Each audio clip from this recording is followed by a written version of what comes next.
So, as we all know, Mr. Surishetti, that the topic today is how to raise a happy child.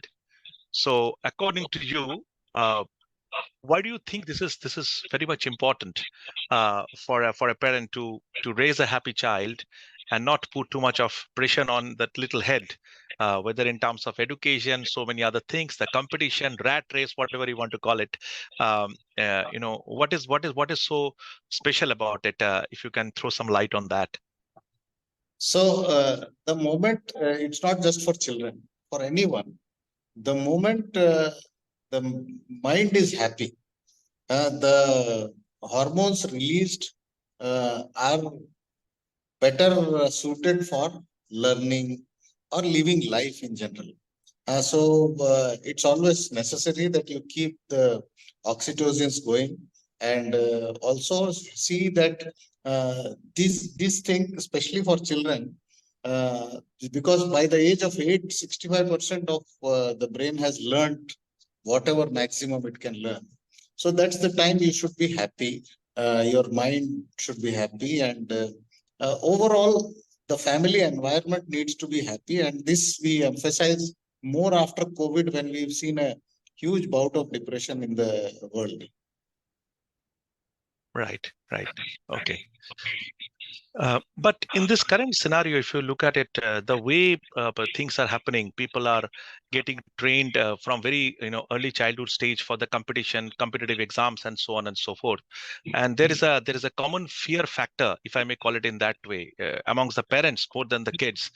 That if my child cannot get in here, that means it's kind of end of life or end of career or whatever you want to call it, right? I'm just don't try to exaggerate, but I think that's a reality in some cases. I'm sure you must have come across as well. So, what do you see? How the parents can come out of it? I think child was never a problem. It was always the parent who was the problem. So, how parents like us who can probably be a little bit more cautious about this, and it should not create a more pressure on that little one. So there are two generations currently, the parent and the child generation. The parent has gone through the conditioning that there is heavy competition. You have to do all the hard work, and you have to start early to be there in that place. But current generation is not used to that. The competitions, you might say, in terms of numbers, it might have increased, but the avenues have also become larger. The interest areas of children are quite different from our generation. So there is a chance for everyone to get into where they want. Having said that, the parent generation still is stuck in the same old mindset that this is competition, JEE, NEET, and all those things. So that is the reason why they still see that our aspirations need to be fulfilled by our children. So they put the pressure. I have seen that although it gives you momentary satisfaction that my child is doing as per my wishes, it does not help the child in the long run. In some cases, it might, but in maximum cases, the child, when he becomes independent to understand what is good for him and what is not good for him, he breaks out.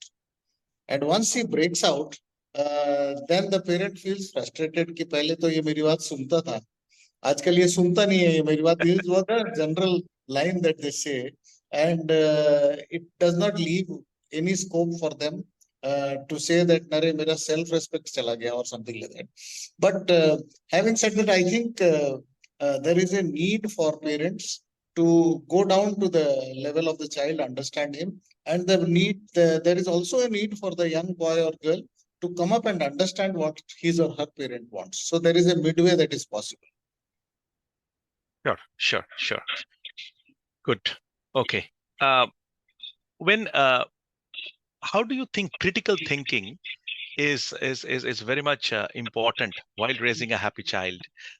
Because that's a very big topic. I really don't want you to but at least in a broader aspect, if you give some tips to the parents mainly, how much relevant it is, or rather how much relevance the critical thinking has on nurturing a happy child.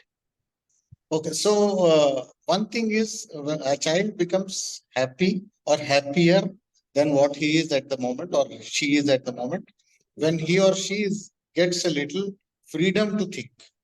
As of now, we scaffold them, their minds so much so that 8 hours in school and 8 hours at home. And the scaffolding is so much that he is not allowed to get out of that scaffolding and think on his own. And now, again, if I talk about an incident which happened in the Columbia University of New York, so I was giving the keynote address.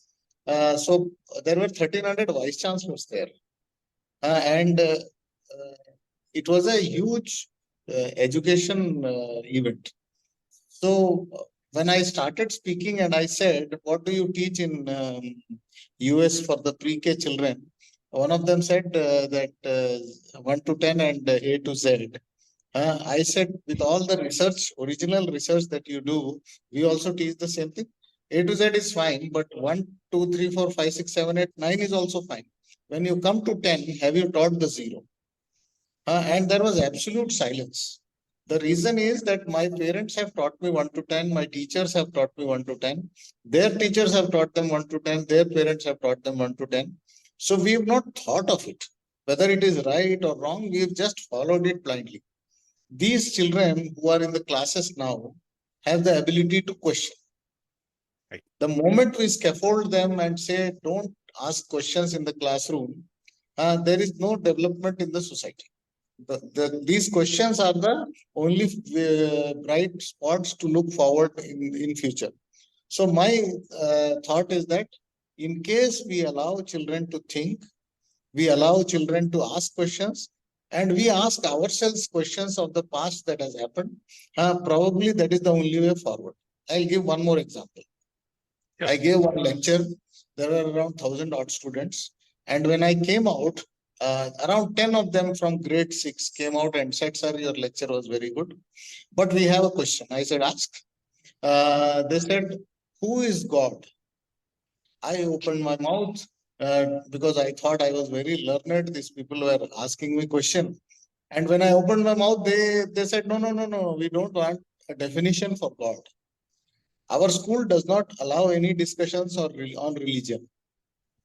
So what we wanted is we are allowed a discussion with the 10 of us sitting, who is God, and each of us will give a understanding of what we think God is. And when there are 10 people discussing, we will get 10 understanding of who is God. That is the kind of children that we have in our classrooms today.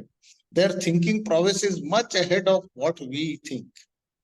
Although we might think otherwise as parents, we have our own egos, but they think differently. They think much wider than what we used to think.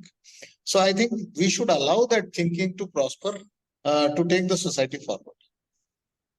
Okay. Okay, sure. Very well said, Mr. Surishetti. That gives me some kind of a, I would say, reassurance to myself as well, because I have twin boys. So the younger one is exactly the way you are explaining in today's kids. Okay, so sometime he asked me, can you tell me one thing? Why I need to memorize 500 formulas in mathematics?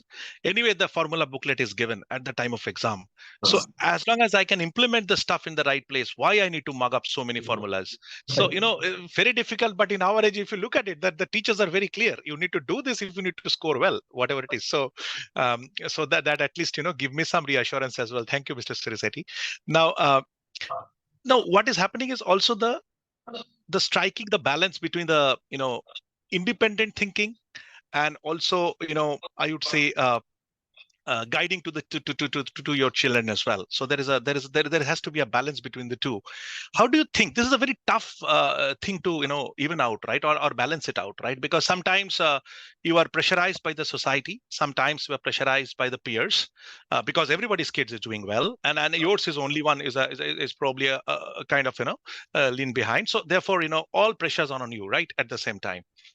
So which will probably hold you back, not to give enough space to your kid to do the independent thinking or whatever it is, or even for yourself as well, the independent thinking, what I should do.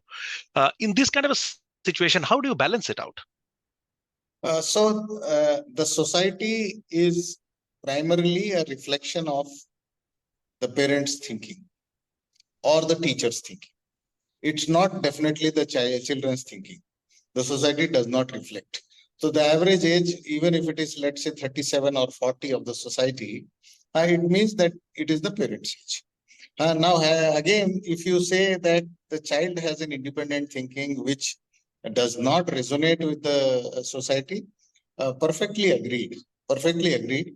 But let's say in 1983 or 1984 or 1987, for that matter, if somebody would say there is a wireless phone which will come in future, we would have laughed it off. And now, when the children talk about things which are non-existent as of today, even if it is in their thoughts, there is a 50% chance that it will be a reality tomorrow. So, by not allowing them to think independently because there is a peer pressure or there is a pressure of the society, we are doing a disservice to the society. That is one society of future. But you might be in the good books of the society of present. I completely agree. So you will have to understand which do you want. Yes, tomorrow's praise or today's brickbats. That is one. The second thing is sometimes the youth of today, uh, when given independent thinking, goes overboard. And that overboard might not be actually in line with what is going to happen because free thinking allows is a horse that has not been reined. So as parents, it's our duty to rein those horses. Okay. So what I would say is to maintain a balance, we'll have to have a what do you call that boundary to the thinking. Now let's ask what is it that we can do, how practically that is possible. Let's say the child mother of the child says you should drink milk for more better health, more calcium in your growing years. This is the mother's thinking. The child is thinking differently. I am not able to understand what he is thinking. So if he does not like milk, what he will do 5 minutes before the bus, mother gives milk. He does not like milk. He can't say because mother will scold him. So what he does is just before the bus comes, he will hit the glass. The milk will fall down. Mother will not have time to bring a new glass of milk. He will go and get into the bus. I am saying this is the situation that currently exists if you force your thinking on the child. Now let's take another situation in which the child wants to think himself. But the boundary that I was talking of is this. Mother's aim of giving milk to the child is that he should be healthy. He should grow well. If that aim remains the same, and then I give the child three options on how to achieve this aim that the mother wants, and say, okay, do you have Horlicks? Do you have chocolate? Or do you have plain milk? And now the child has the responsibility and authority to decide as well as apply that. So he says, no, I want Horlicks. So even if he does not like Horlicks, he has to consume it because that is his thinking. So if he consumes Horlicks, then the mother's aim is okay. Done. But the mother is finicky that he should consume milk and force her thinking, which is wrong. So this is how a balance by putting boundaries on the thoughts and giving them freedom within those boundaries. Right. Very well said. Very well said. That's a nice analogy. Fantastic, Mr. Surishetti. Now, coming back on. So you know that we as home class also heavily promote this critical thinking, especially if you look at the course curricula. Most of the cases, what we normally follow or our teachers follows, it completely harp on that critical thinking. More the child has to interact rather than they are saying, okay, this is how it has to be done. Of course, when they're stuck, that will be definitely feeded in, but not like you have to do it in this way or that way, whatever it is. So that aim is there. Now, coming to the misconception. Now, this is something. Whether the critical thinking and the happiness of a child, right? These two things can coexist. If yes, then how this can be achieved? Okay, so as I said, within limits, if critical thinking is happening, until a certain age, it is mentored by people who have experienced the world, then it is bound to give happiness. Let's take an example here. I, for one, did not go to school. You might have seen in my various interviews that I was selling idlis. Uh, there was a critical thinking in place, which might have been due to the difficulties that I have faced in life. So I learned to think critically to be successful because there was no backing of education that made me successful. So I had to think differently than others to be successful and make good whatever loss of education that I had. Now, if I say that my critical thinking was not set boundaries by the parents because they were also not educated. So here what happened that I set boundaries for myself. How I set boundaries for myself, I would say, okay, so morning 5:30 to 11 o'clock, I do not have time because I sell idlis on the road. By the time I close down and wash the utensils, it is 11 o'clock. Now, if I say that the pressure on an 8-year-old is very high when he works that many hours. So then I thought that how do I release this pressure? I did not have any counselors at that time who could help me.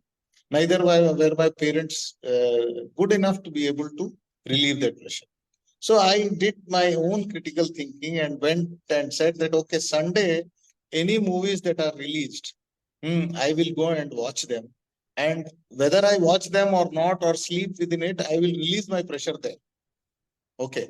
So when I use even today on Sundays, I go for all movies that are released in screen on screen and release whatever pressure I have. So the idea that critical thinking brings happiness is only to the extent when you don't overthink. If you overthink, कि मेरा क्या होगा, what will happen, this, that of the future which is not there or existing or non-existing, you don't know. It is bound to bring in more grief than joy. It is only that the right amount of thinking at the right places which will give you happiness, and it is purely up to you to rein in the horses on your mind, to be able to think to the extent it is required and then come back. That ability you can develop through meditation. You can also develop through experience in your workplace. And any overthinking, whether it is with work or whether it is with the family, is going to bring grief to you. Okay, sure. uh, Now, very, I would say unconventional question rather than what we're discussing now. In today's society, the kind of movies that are coming in, right? And of course, movies do have some sort of, impact on the society. We all know that depending on how much it reaches the mass and so on. So, from that perspective, if you can talk about a few interesting movies that you have come across, maybe in your childhood days as well as your mid age and of course your current age, if you can probably do you see any sort of evolution that happens which impacts the society in a good or a bad way, whatever it is, and depending up to you how you wanted to describe it, but that would be interesting to know. So I have a lopsided view of the movie industry because I loved Sholay. I loved Amitabh Bachchan. I loved Anand. I loved Rishikesh Mukherjee. Growing up in that environment where social media was not there, but movies had an impact to the extent that if there was some robbery in the bank or something, they would put the blame on Sholay.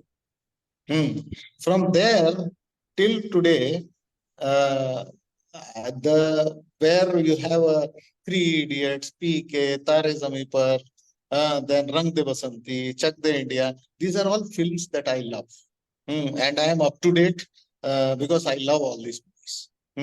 Now, the effect or impact on society is higher today because we have the social media where we discuss these movies. Earlier, it was not there. The songs that we used to hear were on radio or Binaka Geet Mala or something like that, which is now non-existent. which we have a 24-hour stream of whatever you want to hear or see or whatever. So the critic today has reached our homes and has reached our mobile phones. So we are scrutinizing movies more and consuming movies more, good or bad. Now the OTT has come, so we have no censorship there. So there might be also bad content which is percolating. So I would not know, but I think the effect on the society is much higher today than it was. But more sensible movies are also a part of this huge gamut of films that are being made. The names that I have taken are extremely good movies which have taught that just numbers are not everything. In Three Idiots, Tare Zameen Par, if you have a disadvantage, whether it is physical or mental, you have to be sensitized to it. Or PK is don't blindly follow religion. Rang de Basanti is recreated history in the modern format, and so on and so forth. So I think we have a very good set of filmmakers who are wanting to create a change in the society, and they're successfully doing it. Rajkumari Irani is one of them. So I think we are in a good stage in terms of filmmaking now. How we stop the bad ones from reaching the youth or something is something that we'll have to look into. Right. Absolutely. Unfortunately, those bad ones, kind of, becoming much more popular nowadays. Give or take, whatever it is, not getting into controversies, but that's what we have seen as well. And probably another one is the gadgets. That is also having a huge impact on the kids today, right? Whichever the gadgets you wanted to talk about, whether the mobile, laptop, pumped up, whatever it is, and mostly they are engrossed into this online games, if you look at it from that perspective, or watching the reels one after one, depending on the irrespective of the contents, rather. Okay, now how you divert your child, there may not be a one size doesn't fit all, we understand that, but what would be your tip to the parents, how you can probably divert them to a different kind of a different kind of a world altogether, where yes, there are places for gadgets, there are good programs as well, there are good contents as well, but how to differentiate that and probably restrict that, rather than completely engrossed with it and finally getting that is having an impact on the overall, I would say, character, the life, as well as all over the place, or even the studies and all. Is there any recipe, secret recipe you may have, Mr. Surisetti? There might not be a secret recipe, but I'll definitely tell whatever I have. One is that we are responsible for any digital addiction that our children might get into. Either we are not giving them quality time, or we are giving them gadgets to make good our absence, or whatever. Our attention, singular attention, is not available with our children, and that is the reason they might be getting into gadgets, is the first thing that we'll need to realize. So if we are the reasons for that, then we'll have to sort it out ourselves. One, that practice what you preach, that parents are on WhatsApp all the time and they preach the children not to be on the digital devices, is something which is very, it is very bad, because the kid himself will come back and say कि आप लोग क्या कर रहे हो? Why do you preach? And this kid has the guts to do that. We did not have. वो बोल सकता है. So first is practice before preaching. Second is there are uh, gadgets and they are available in our ecosystem heavily. So I can't keep them away from that. Only how do I restrict the time is something that I'll have to figure out. One, the child has a logic that before the COVID we used to say बहुत mobile use करता है, you should not get into mobile, आँख खराब हो जाएगा, ये हो जाएगा, वो हो जाएगा. But come COVID, the parents were saying, "अरे laptop में log in करो, class है." So there is a sudden vote face by the parents, which is conflicting to what they were preaching earlier. So this conflict the child does not understand.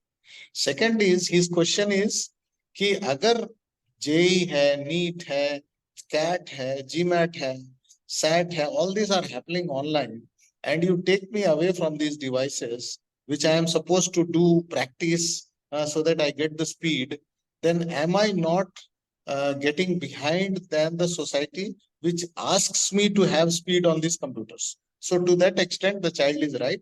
And to that extent, we should allow them to use the devices. But more than that, the problem is that the kids keep awake late in the night and do not sleep properly.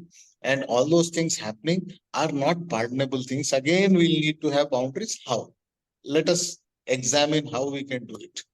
So there are two, three things. One is uh, there is a app which is known as Apprison on Android. APPRIOSN. SON. Sorry, it's a prison for apps. The second is there is on iOS you have an app called Forest. Now let me get into the logistics of. Although these are also apps which are on digital devices, but the first is how much is the addiction I want to find out. So when you go to the doctor, he will say virus kitna hai. What is the virus load? He will find out by a blood test.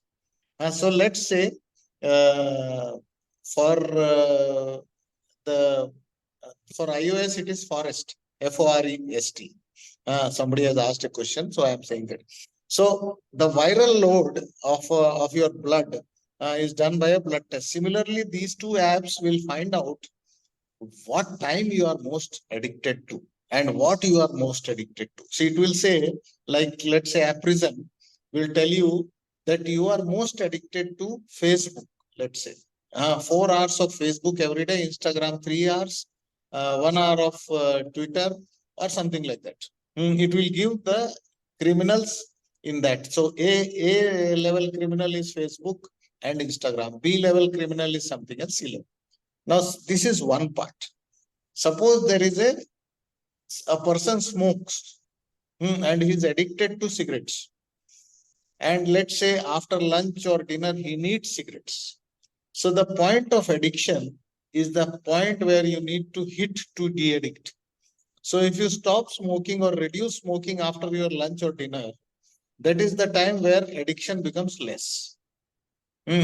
So we set easier goals. When we don't actually feel the need to smoke, we say, "Acha, this time chhod dete." But the point when you are actually addicted to smoke, that is where you need to hit. Similar principle, if we apply to the digital devices, these apps tell you when you are addicted to. So let's say 9 to 10 in the night, you are addicted to Facebook. So now 9 to 10 in the night, if I avoid Facebook, then the app also suggests what you should do to avoid Facebook. So let's say it says read this book or do a game. They will give you a game. You can play that game for 1 hour. That game is also equally addictive, but it is not on the device. It's not on the device. So from the major part of your addiction, if you are able to find a diversion, that's the moment when you will be de-addicted. And here we are seeing in future 2, 3 things. One is digital addiction is going to be bigger than cancer. We are going to have doctors who specialize only in digital addiction. That will be the extent of the disease. The third is we'll be having, this is what I am envisaging as a futurist, that this is going to happen.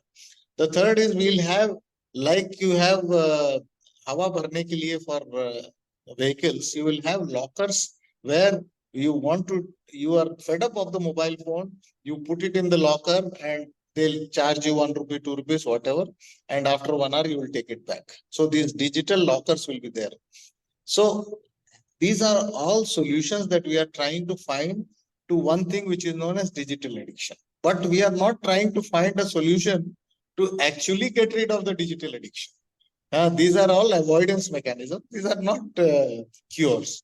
So for cure, one, the parent needs to practice and show that this is how it needs to be done.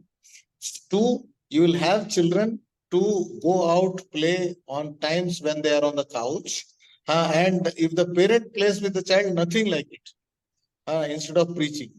So today, every morning at 6 o'clock, I play 1 hour with my boys, although they have grown up. But I have kept that practice on. Although I might be closer to 60, but I play. with them, and that gives them a huge amount of motivation to play. Otherwise, they might get lazy. So the parent playing with the kid is a great motivation.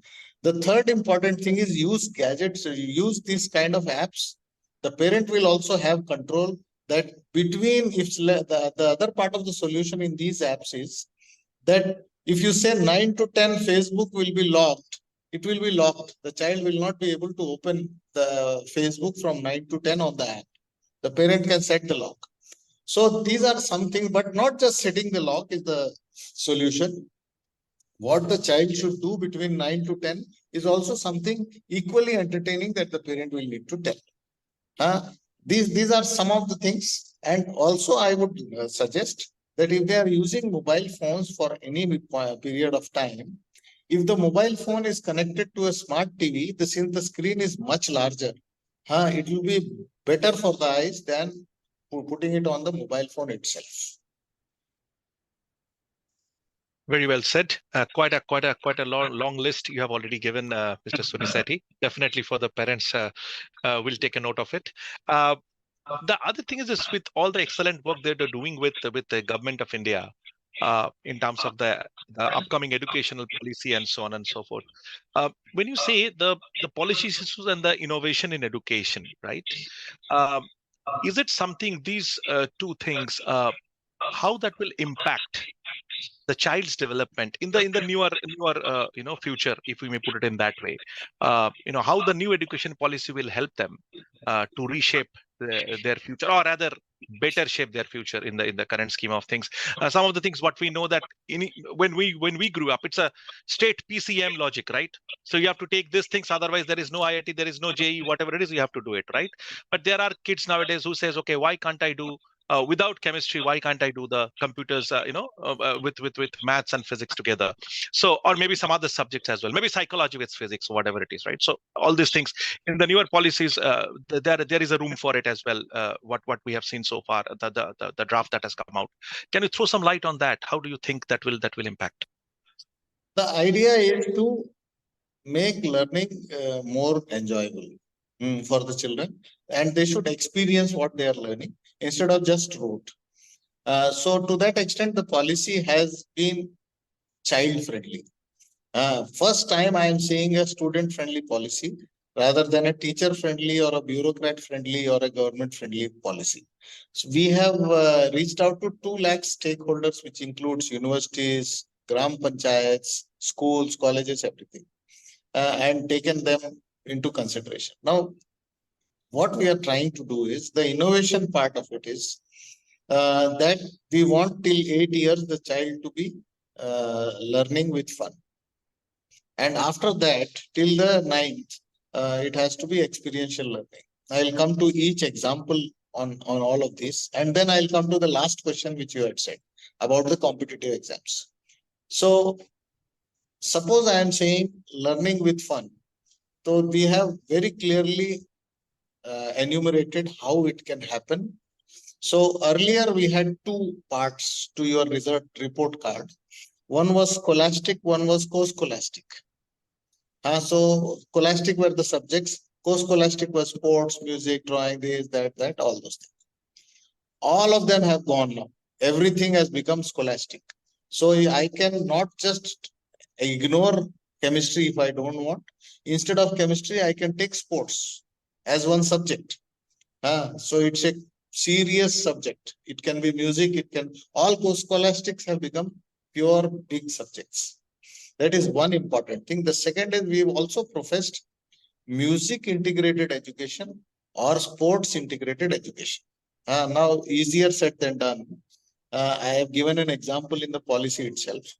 That suppose I am teaching Newton's first law of motion, second law of motion, third law of motion. Usually in our classrooms, S is equal to ut plus half at square. S is the distance. V is u is the initial velocity. ऐसा बोल के we tell the student. This is how we start.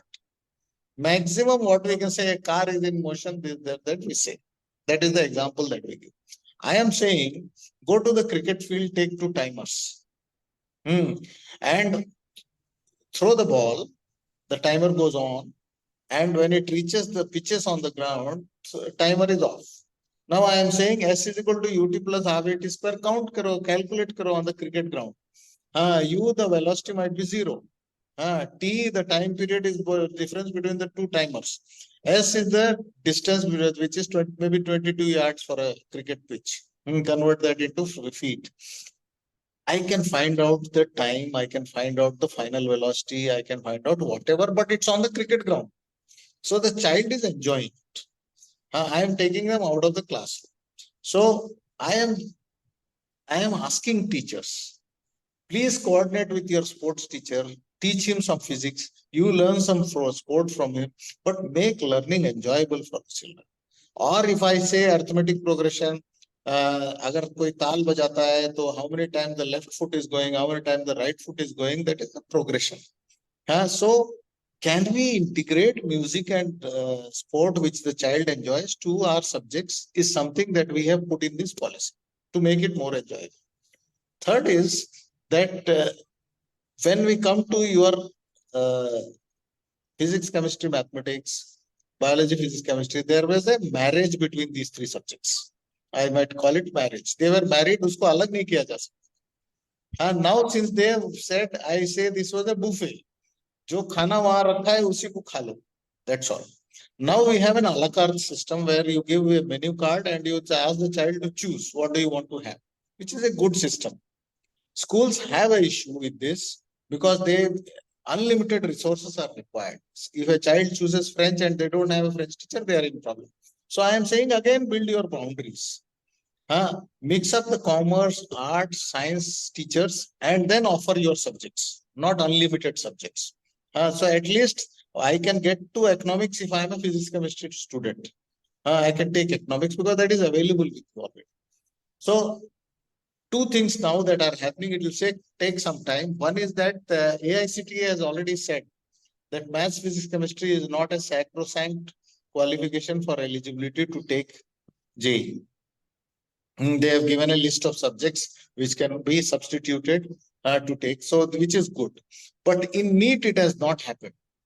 So biology, physics, chemistry is sacrosanct. So we are still in the process of finding ways in which if a child does not want chemistry, how does he do this? This happens in the West. It is nothing new. You take a common exam, your aptitude is checked, whether you are good for doing medicine, whether you are good, and then you are offered that course, you learn afresh. You don't need to bring a baggage of physics, chemistry, mathematics into your classrooms. We can do that. We are looking at in future, I am not promising, but we are looking at in future a common entrance exam, which will take the burden away from the children. And the common entrance exam will have the choices that I want to take engineering. There is a separate merit list for engineering. But there is only one exam instead of children giving so many exams. Once that happens, then subject choice will not be a eligibility criteria. You have the aptitude, you will be able to do it, is something that we are looking at, and that is how we are wanting to do it. CUET is the first exam which is in line with that, but CUET will further be broad-based to take it. So that is how we want to do. Again, assuming that in the 11th, if I take physics, chemistry, mathematics, I will go for JEE is not a very good idea. I should not assume that and teach children higher mathematics, which is not useful for them. They have allowed use of 2 levels of mathematics. Internationally, there are 3 levels of mathematics. You can choose between these levels. So we are trying to find our foothold in a heavily rote learning led education system. This is only one part. The second part is the assessments. If the assessments still require you to learn a lot of things which were earlier being taught, then rote learning will stay. Your assessments will have to be very thought-provoking so that even if I don't study, with the application of whatever I have learned, I'll be able to figure out the answers for that is something we are looking at. So assessment is also going in, doing a sea change. I think it will take further 2-3 more years for children, but it's a good time for children who think openly, who don't want to study long hours. It's a good time. Fantastic, fantastic. And this is really a lot of insights have come out, Mr. Surishetti, and I'm sure many parents would be happy to hear that in the next 2 to 3 years, people will have, probably the little one need not to go through this rigorous study of 6, 7, 8, 9 hours, who knows, whatever it is. So that's another one. That kind of, so there are 4 or 5 questions which we are getting it from the audience as well. One is, like you mentioned, about the infrastructure of the school, right? In terms of the resources, what they can bring in, the variety that they can offer. At the same time, having the kid going into the application based learning rather than getting into the theoretical learning part of it. Now, doing all this, it also requires a transformation into the current school curriculum structure, whatever you want to call it, right? And as homeClass, what we are bringing on to the table as well, in terms of uh, where do you see that these two will coexist, and that will really help the kid to really, I would say, being happy what they're doing it, and they can also perform both at a competitive level, as well as they love the subject, or they love the things what they're doing at. Okay, you may not be getting a gold medal, that's fine, but at least you learn it and you like it, and you go ahead and implement it far better. Where do you think these two will coexist? Because one is more to do with the home based education, another one is more to do with the the typical traditional education. What do we mean to say, right? Because still in India, home class, home education is not that well accepted. We all know that, right? People say, "Oh, you are from private university. Oh, you are from distant learning." People will say those kind of things, right? How do you think that gap also will be bridged? End of the day, the merit of a kid should be based on what kind of knowledge, or what kind of wisdom, what kind of creativity the child should have, not the other way around. How many degrees you have, how many gold, how many silver, and all those bronze medals, right? So, in that context, what would be your thought process there? Again, maybe at the expense of putting the blame on our generation. Since we are conditioned to these things, that how many degrees you have, gold medal, this, that, we assess our children based on these criteria. And I completely agree with you that the people who are ruling the country are also from our generation. So they do not understand the things that are going to happen forward. I'll give you a small example. I was with the prime person of the country. So I asked that, we say that this is a youthful country, that we have our own political things, that we want votes of the youth. So this country is youthful. I said the average age of Lok Sabha is 57. The average age of the country is 37. So the politicians themselves, or the political parties themselves, do not reflect on the average thought process of the youth in the country. You think differently. The 37-year age guy thinks differently. How do you make policies when we ourselves are conditioned to 57 and the other person is conditioned to a one generation lower? So the gentleman gave a good answer. He says that, yes, I agree to what you are saying. But the prime ministers of the country, whatever their age is, they currently think youthfully. This is the defense, that we think youthfully. We might not be youthful in age. But having said that, on the practical note, young boys and girls from colleges, etc., will need to come into the ecosystem, political ecosystem of governance in future. They can't sit on the wall and complain. ये लोग तो ऐसा नहीं करते, ये लोग ऐसा नहीं करते. That's one part. Taking responsibility is the second part, which they are not doing. So how do we maintain a balance between these two things is something that you had asked. I want to talk about that now. See, a huge amount of school education and college education, school education to the extent of 70% is run by the government, both state and central governments, which we do not discuss. In discussions like this comes out that yes, there is a huge amount of deprived people who go to government schools per force. They do not have infrastructural facilities, neither do they have the technology. What happens to them? So the policy needs to address both these issues, whether it is homeschooling or off homeschooling, or whether there is gold medal or no gold medal. Their sustenance is the major issue. In government schools, how I sustain at a low cost, whereas I do not compensate on the education or quality of education, is something that is sustenance. Whereas in private schools, the thing is something different. Sustenance is not the issue. How good can I make use of the money that I paid is something that.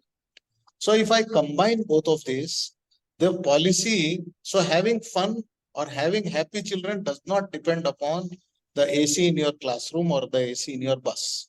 I have seen very, very good schools in Mufassil areas where one teacher makes all the difference and gets his children into IIT. I have seen this happening. One teacher, he plays every Saturday out of his own money. He plays KBC. And the week he has taught anything, all the subjects, he plays KBC. All children take part 11th and 12th. And they answer questions. He gives them 1 rupee for every one right answer and so on. He plays KBC, and those children get it to JEE and NEET. And they don't have anything. They don't have a computer. They don't have anything. But he creates that happiness in the children and the sense of competition there. So I for one, would say that wherever the child is learning from, whether it is homeschooling, whether it is private school, public school, whatever, the teacher is the key person here. In the 8 hours that he studies, the teacher is the key. In the 8 hours that he is at home, the parent is the key. Now, where the problem is happening in a home, in a day, there are 24 hours divided into 3: home, school, and the child himself. The home, if it does a follow up, it's like a relay race. So the school does it 8 hours of study, including 2 hours of travel. And then the baton is held by the home parent, and they carry the 8 hours and then hand it over the child when he goes to sleep. And then the child again takes the baton back to the school. Now let's see this situation. In 8 hours, if the teacher has done well and created an environment of learning, and the baton is held by the parent does not give time. That 8 hours, the brain functions like this. If you have learned something within 7 hours, if you are able to do it the second time, and within 7 days, if you are able to do it the third time, then the learning is better. That is the reason schools, what they do, that they give homework. And I study at school, do the homework within 7 hours, and unit test happens within 7 days. That is the reason why schools do it. Children might complain कि अरे यार कितना हमसे homework देते हैं, ये है वो है. There should be a homework policy. 2 subjects only a day or something like that. But homework is the reason of you are scaffolding the learning of the child in school through these things. Now, what I am saying is, if the baton is held at home and the child does not do his homework, because the parent is not attentive, or he is on TV, or he does not have time, then that 8 hours goes. Then the third 8 hours where the child is supposed to sleep, if he is on mobile because the parent is inattentive, then he loses those 8 hours also. So even if the school does properly, the parent does not do well, and the child does not do well in his 8 hours, there is an effect on the next day school. Similarly, if the school does not do well, parents do well, and the child does well, there is sometimes a lot of times the school does not do well, which in government schools we see, but parents do well and the child does well, he becomes successful. So any 2 of these 3, if they do well, it is bound to be a good thing. So let's not put it only on the school. Even if you are homeschooling, there is nothing wrong. If you are able to learn properly and your parents support you and you are in that 8 hours having an ability to rest properly so that the mind is ready for the next day, I think that's enough. Thank you. Thank you so much. Yeah, very, very well said. Probably then I will go a slightly towards the brighter side of the kids section, if I may put it in that way, who are really good, who are really aspiring, are very ambitious, and of course, their IQ is also slightly above, or whatever you want to call it, whichever the measurement you take. Now, what do you think this Olympiads or this competitive exams that normally are getting done across the globe, right?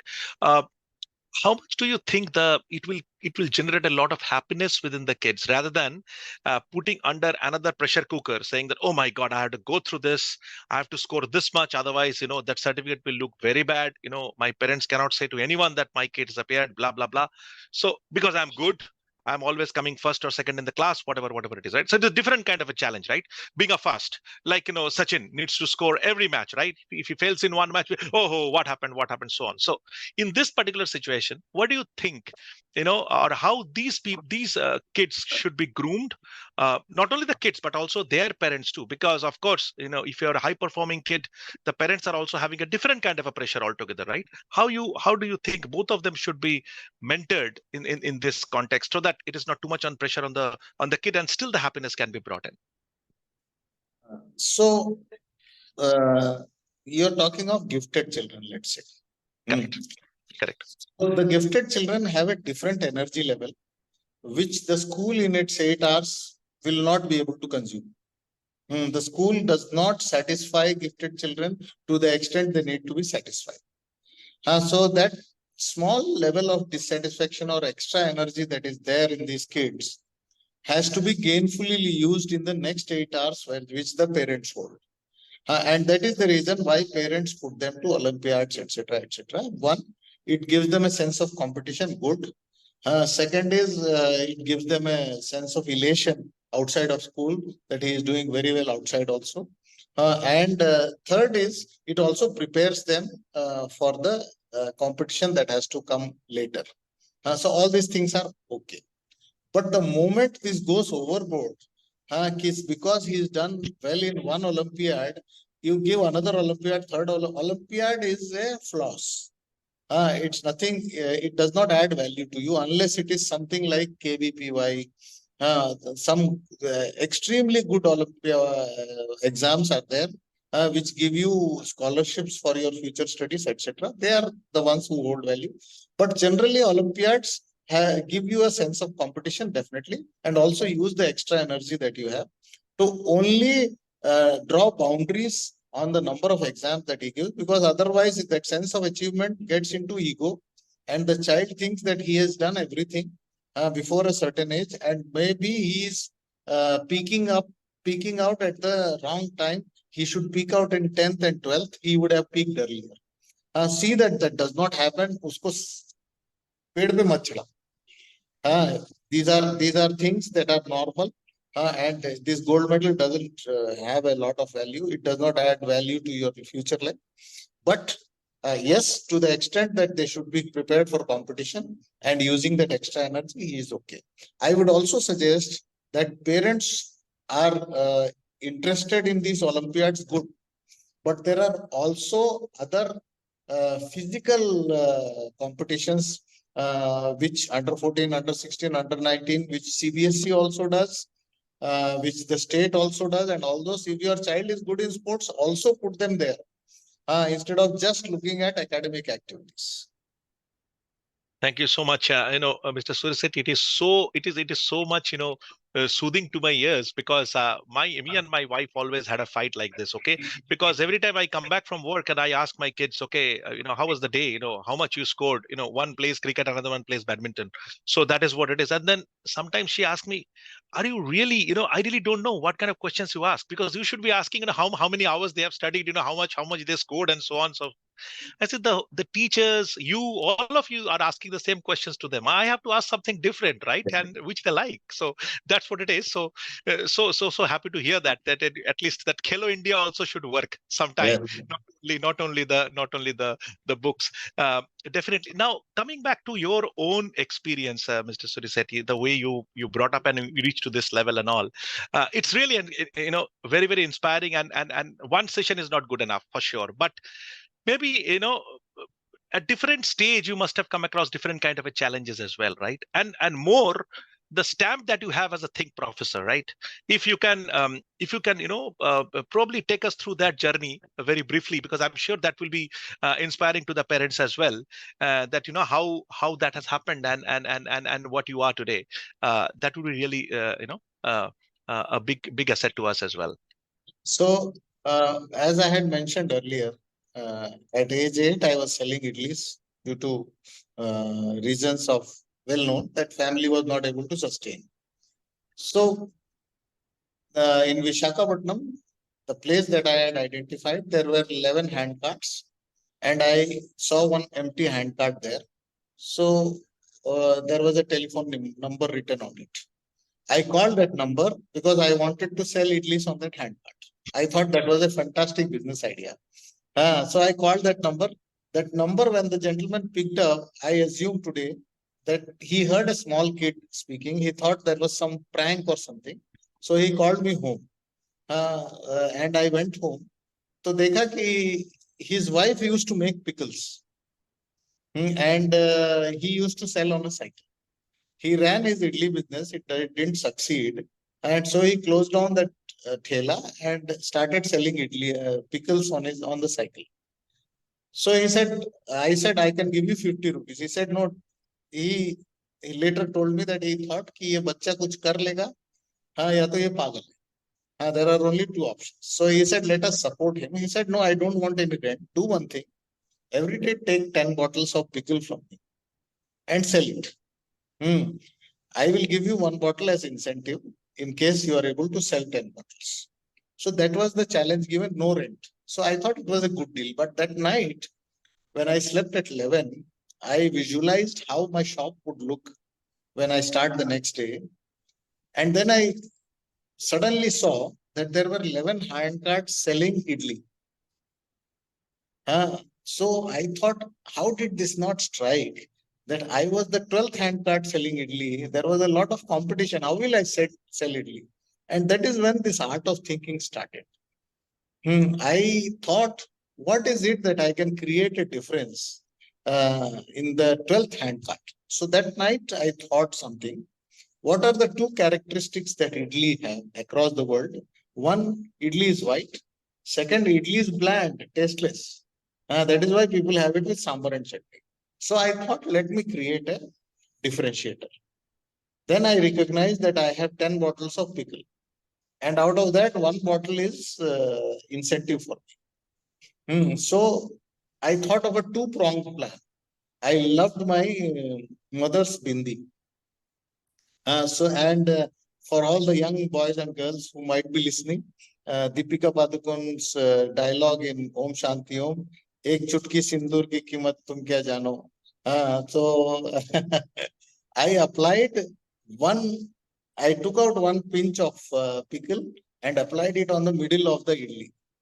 Now my idli ceased to be white. It had a red color dot in the center. It looked different. Also, because of the pickle, it had become tangy. It was not bland. So anybody who wanted can have the idli like that. And third important aspect of this, which I did not think, was that people were tasting the pickle, so there were high chances of it being sold. So my idli started selling like hotcakes. Pickle started selling. And all my owner of the hand cart and me started doing extremely well. Extremely well. So this is the beginning of the art of thinking. The second point where art of thinking started was the labor who used to come to me to have idlis were impoverished people. So 25 paise for two idlis was what I used to charge. So they would talk of different problems. My son has started consuming tobacco. My son does not want to go to school. My wife ran away with somebody else. So these are problems we do not usually encounter. So I started thinking, and subconsciously I got interested towards psychology. I didn't know what psychology, but this was a real life experience that I was gaining. So there was somewhere in the back of my mind, it got interested that I should work for these people. Somewhere I thought. The third important aspect were films. So the I was watching films only to get rid of the stress. But again, subconsciously, I was a big Amitabh fan, and I could see the poster and recognize the movie. So Dawn had Amitabh Bachchan running on the poster. So my first three letters in alphabets were DON, not ABC. So this is how subconsciously a lot of thinking processes were developing at the back of my mind without me knowing that this is thinking. The fourth was when I was in 12th, I gave exams privately. And then my partner, who was the pickle owner, he said, Jawahar, now I think we had built a small restaurant, uh, uh, tin, tin ka restaurant tha, but we had grown from that hand cart. तो मेरा इडली बहुत बिकता था. We had expanded the menu, everything. So he said, Jawahar, अब पैसा इतना आ रहा है कि we can sustain ourselves. I will take care of your family. What you do is you go and study hotel management. अपन एक hotel बनाते हैं. So this was the forward integration that we thought at that time. So मैं कोलकाता चला गया for Taratola to do my hotel management. There, what happened is I didn't know English. So day one, the professor asked me, "What's your name?" So I did not understand the speed in which he had spelled that. So I did not reply. So the student started laughing and they understood that I didn't know English. But I had qualified the exam, entrance exam. My speaking was bad. So that evening, when I was getting into the bus, 12B is the bus in Kolkata. So the other students were started teasing me in the bus. One lady got up, short-haired lady, and she scolded them. She looked like a teacher to me. She scolded them. क्या हो गया, नहीं English आता है तो? He will learn it. So the children kept quiet because she was very strict. And then she came to me and said, "Do you want to learn English?" I was like, "Why not?" So she said, "Then you have to take the effort to come to Park Street. Every day I'll give you 5 words. If you put them into sentences, right or wrong, don't bother. Grammar is right or wrong, put them into sentences. I should know that you understood it."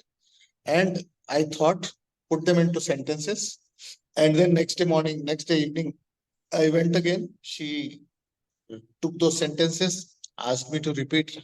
I repeated them. And then after all the 5 were found to be right, she would give me bread butter. So that 3 years of this put me into the kind of English that I speak now.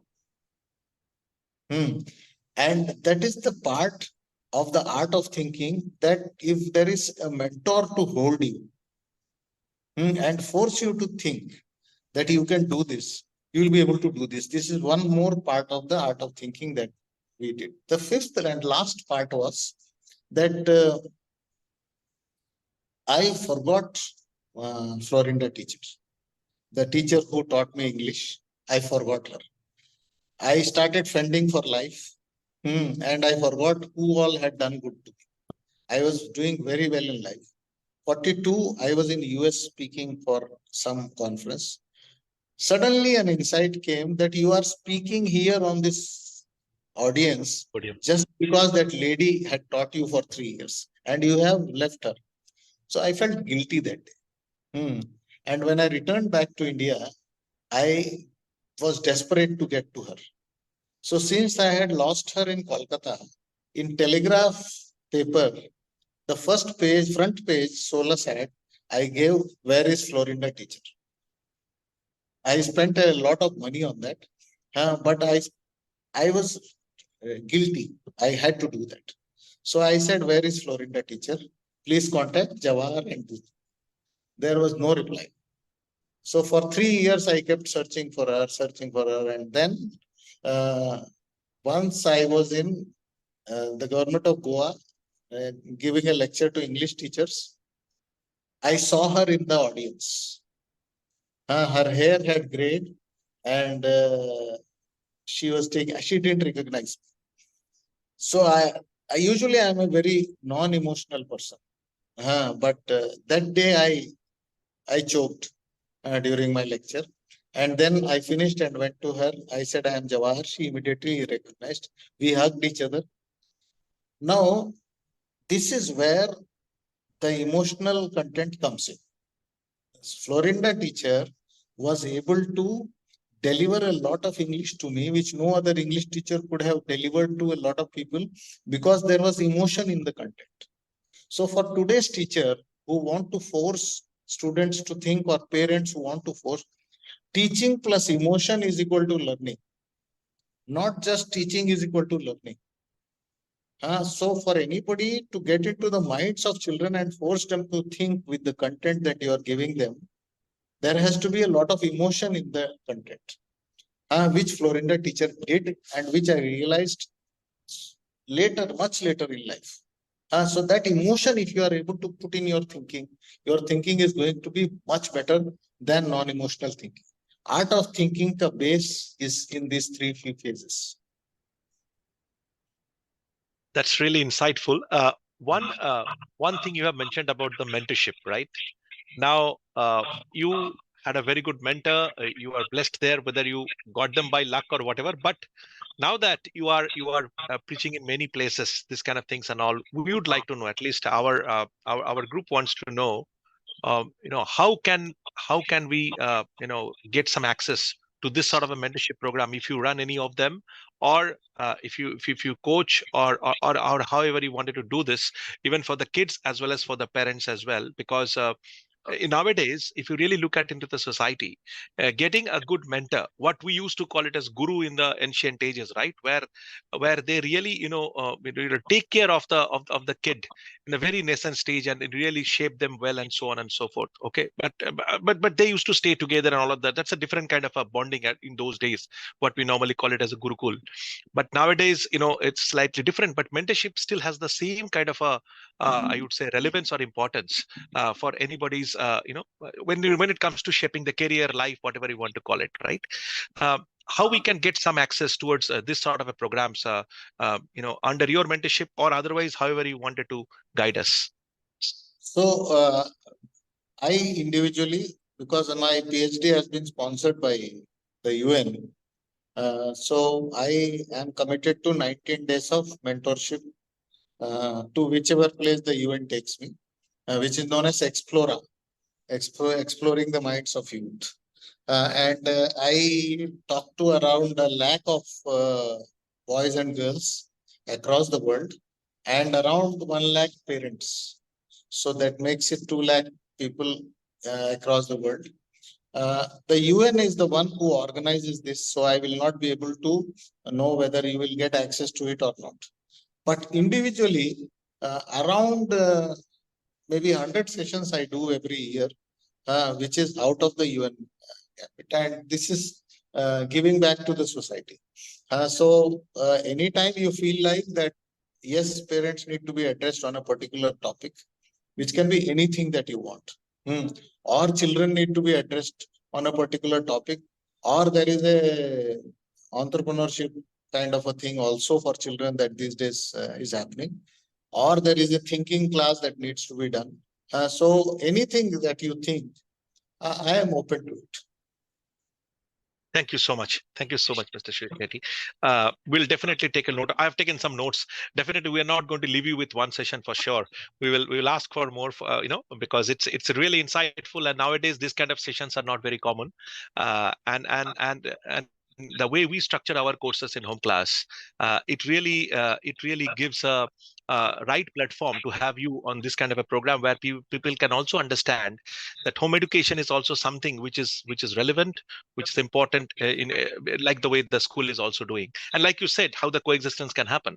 uh, Probably the other one that I would like to ask you is that, what would be that one thing you will ask the parents to do, or other practice on a daily basis to foster the the critical thinking in the kid, or rather I would say more how do I say this, uh, innovative, creative, all of that kind of stuff, rather than completely push them for, okay, you need to finish these courses by this time and so on and so forth. How that can be practiced by the parents on a daily basis, either with some, like you said, some of the apps you have mentioned, but otherwise also like in a daily life. So I don't know how many of you have seen it, but Sir Ken Robinson, who's no more now, his TED Talk, School Skill Creativity, is a fantastic view of 20 minutes. All parents should see. I am not blaming schools. I am not blaming homes. But we have such a structured curriculum that we do not have space for individual differences.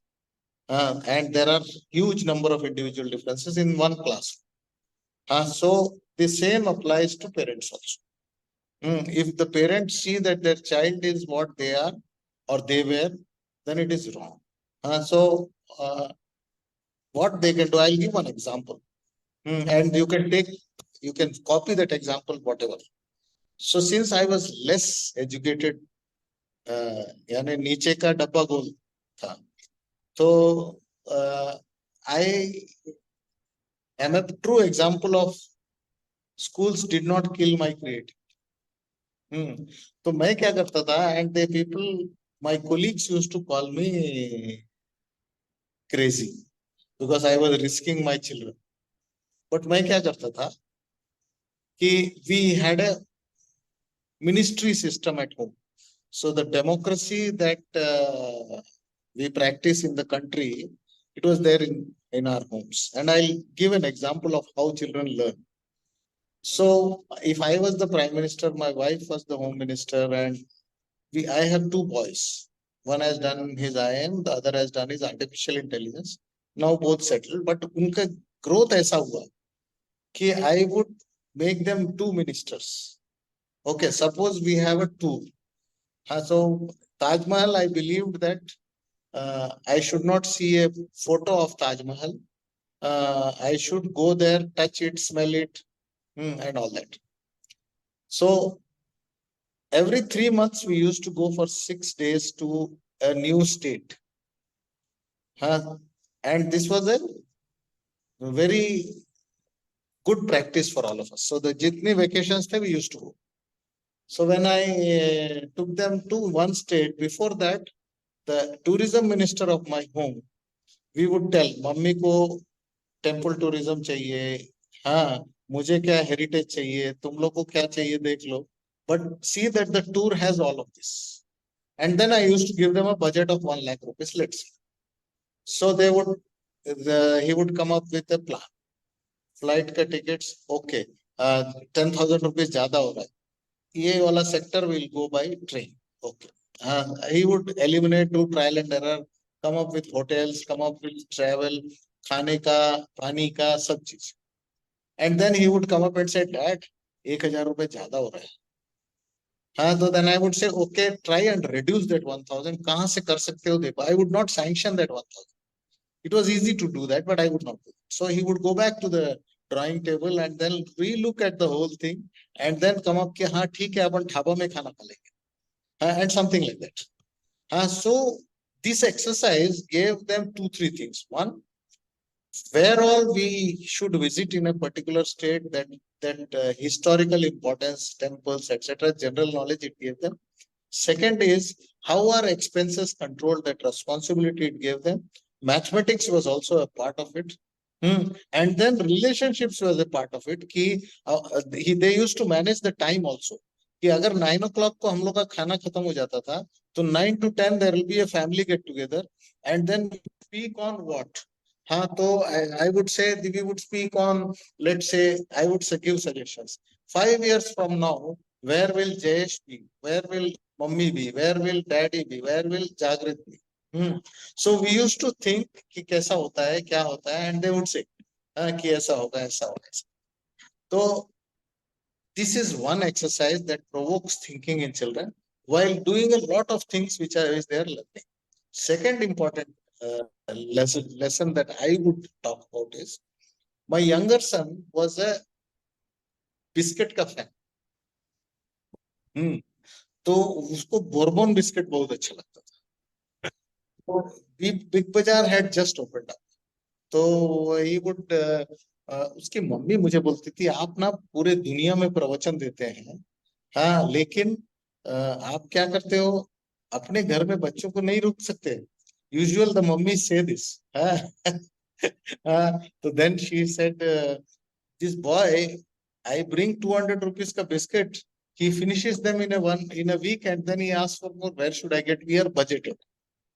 So I said, okay, let me try. So we went to Big Bazaar. Big Bazaar had just opened up in India. हम big बाजार पे गए, trolley में लेके गए, and I said, Jagre, let's do one thing. 200 rupees is our budget for biscuits. And you are the largest consumer of biscuits. Okay. So now choice of biscuit is yours.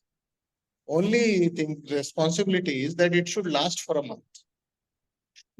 ठीक है कि तो अब क्या है, he went first. अरे मेरे को responsibility दिया है पापा ने. He took all bourbon biscuits. Bourbon is expensive, कम आता है, तो first week में खत्म हो गया. But since it was his responsibility, he kept quiet for 3 weeks. Next month when he went there, he became responsible. हाँ कि अरे डैड के लिए नमकीन वाला बिस्किट चाय के साथ चाहिए रहता है. It is not me alone. Plus he looked at quantity and quality also. कि ज्यादा बिस्किट कौन सा आता है which will last me for a month. I will take one bourbon, eat only one per day. He got that responsible feeling. And that is how he learned these things. कि 200 में mathematics he used to do. Then ratio and proportion he used to do. He also learned responsibility. तो इस तरह के छोटे छोटे experiences parents, if they are able to create, there is no digital interface in this. But there is a lot of learning in this, which the children can do. And please don't undermine the children's ability to think. They are sometimes better off than us. So the first thing they should do is not undermine the children's thinking ability. Give them a free rein within those limits. They will do it. Fantastic experience. We are into the last leg of this webinar. So we have approximately 15 minutes. So I can't hold my probably not the last one, but the last one. Is it something? Do you feel that public speaking is important in building a child's career? Okay, so it's not so. It's not like that all the time. Let's assume that I am a very good writer. Content writing is a big business now. You don't need to be a public speaker for that. So the moment if you are able to assess your strengths and weaknesses, there are many people who write well, do not speak well. There are many people who speak well, do not write well. So if your strength is speaking well, public speaking is very good for you. But in case your thought process is clear and you are able to create content which is very good, then I think public speaking is not sacrosanct as a parameter for success and career. Yes, but even if your content is good and let's say you are giving the UPSC exam, you have cleared through your content knowledge, your prelims and mains, your interview is going to be where you will need to speak and communicate. So okay. I think there should be a balance of everything, but not that only your gift of the gab is going to take you places. So it's basically horses for the courses. That's how it is. What do you mean by this? Yeah, no problem. Last one, I would ask you that how did you impress Mr. Bill Gates to collaborate with you? Probably that would be the best one to take away from this webinar at least. Because I met him a couple of times during my Wipro days. When he used to visit our office in Bangalore. You know that Wipro is a long time partner with Microsoft. That's how it is. So please go ahead. So I have told you the Columbia University of New York thing. My keynote there, the president spoke very bad about India. The president of the university, who we in India we call the chancellor, he spoke that Dr. Jawahar is the keynote speaker in this gathering, in this August gathering, because he's done his research in US. This is what he implied. He said that most of Indian research is cut copy paste. And मैंने सोचा उसी time कि इस गोरे को तो मैं देख लूंगा when my address comes. That was what I was thinking inside. So the question that I asked you, that I asked the vice chancellor, 0 to 9, 1 to 10 and all that, when I said, it was a shocker for the US. तो उन्होंने क्या किया, that end of the session, since Columbia University of New York is very closely associated with Bill and Melinda Gates Foundation, they requested me to create a thinking curriculum for the small children of US. So Bill and Melinda Gates Foundation came forward and said that they are running 300 schools in the US. So if I could create something for them, which increases the power of thinking in children, then they would fund it, and that's how I got the fund. As of today, 37% improvement in thinking is what we have registered in all the Bill and Melinda Gates Foundation schools. My problem is I had tried this for government schools of India. The idea of making this was the government schools of India. But fortunately or unfortunately, I am tied with the foundation that I will not be able to use this elsewhere for a certain period of time. So there is a lock-in period due to which I am not. So they want to वसूली करना चाहते हैं from whatever they have invested in me. Fair enough. But eventually it is going to reach the Indian children, and that is what I want to think. The incident that I spoke to you about is the reason why Bill and Melinda Gates Foundation wanted to invest in me. That's it. There are many people who wanted, but I have refused some of them, like Vijay Mallya had wanted at one point of time when he was in his peak. But I was also not a very easy person to deal with. So I run a school for Naxalites children and Chambal dacoits children. So I spend 500 rupees per month per child. So that is when Vijay Mallya came in and said that I want to fund you. I said I don't take liquor money. So he got very annoyed. That time he was not running Kingfisher Airlines. Then when Kingfisher Airlines came in, he again called up and said, "Is बार तो पैसा ले लीजिए. This time it is airlines money." I said, "You are branding your Kingfisher beer through your airlines. I will not take." So which was a good decision anyway, I guess. Looking back at what happens. So that's how it happened. But I think there are a lot of good people who want to support good thoughts and good deeds. I think we should keep doing it. Okay, I'm sorry, there are 80 questions that has come in, so we will keep it for the next session whenever we have you. But probably the last one from my side, what do you see, the future of Indian kids from maybe from 5 years from now? How do you think this is going to shape up? See, I am very bullish on Indian kids, and this I say on all platforms across the world. The Indian kid is like a pot that comes out of the furnace well burnt. I have seen things not happening in the US or other places because they are not used to those difficulties. The Indian kid is one कि अगर light नहीं है तो भी पढ़ सकता है, lift नहीं है तो भी चढ़ सकता है. So we have a set of kids who are extremely well cooked, and a lot of credit goes to the parents and teachers that they cook these kids very well. That credit has to go to the parents.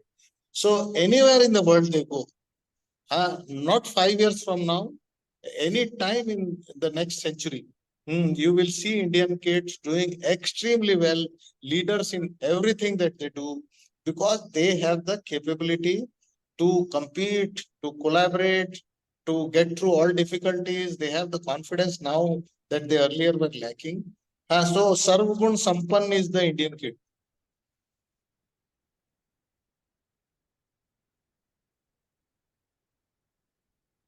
Hello. Yeah.